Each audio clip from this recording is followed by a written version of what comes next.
Okay, I'm going to go through the mounting instructions for the UMA 1, the UMA 2, the UMA W1, and the UMA W2.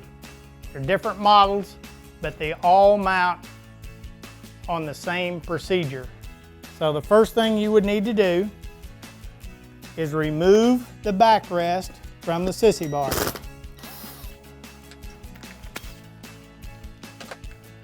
Then get your armrest bracket, your UMA 1 or 2 armrest bracket. Bring it over and line it up with the sissy bar. Measure 8 to 9 inches from the top of the seat to the top of the pad.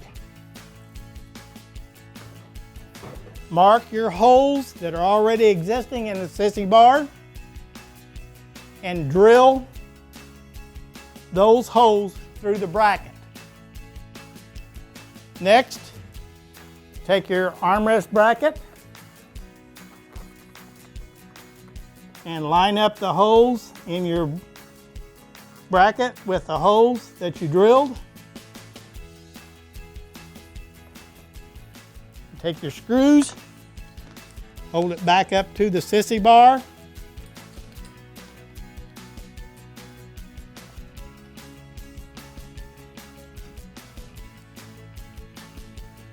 Reinsert the screws.